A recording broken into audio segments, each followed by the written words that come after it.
Sebab gazir monyet dalam kubur ada dua macam juga. Yang pertama gazir monyet dalam kubur ibu bapak-bapak. Yang pertama gazir urang malam iki monyet karena monyetnya dulu letak tinggal hutang dalam dunia. Rata tak kau hutang. Yang hutang jaga anak. Lalu nau dia dia lagi hutang dan dengan ibu itu.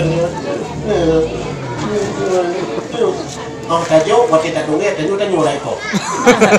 Nah, lalu còn ngập ibu của cô luôn.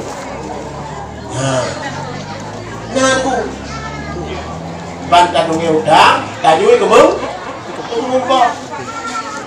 Nah, peng tajuk dong balik kamu ni. Kenapa?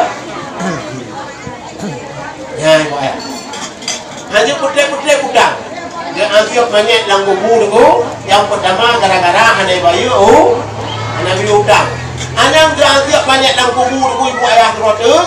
Yo masa udet dalam dunia banyaknya itu mayang. Anak pri itu mayang, tandingnya itu mayang. Tapi luar dalam luar dalam nyambingan. Luar kalau orang bahaya. Hanya kalau tiga tu kita tabah tu pupuk kami mana tu. Lalu jak melabuhnya, jak potawiknya, ekunya, utoroyohnya, tenugaynya, kitawihnya, barotonya, ayah klik dulu. Ya kan? Hanya tek-tek lah. Ya, tabak tadi buat ayah kan? Kurino kuragam, lalu merang, kan itu orang, lông khơi mưa rồi khơi làm nữa là còn. Nam mưa làm kan? Uri nak nam murang, aku agam nam murang ji. Nam tu arti murang tu, ibu.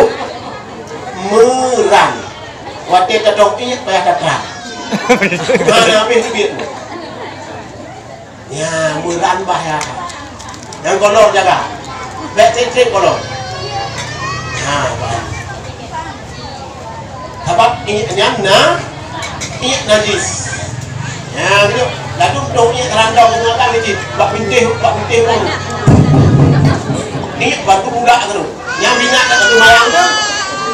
Yo, yang minyak kan putih ini.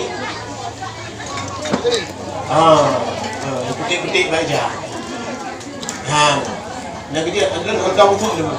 Mana tak dia tu? Tidak aja tu ni. Ya, kan dia luar li kan tadi dah tutup le dah tu kumat mencerak, nak berhati.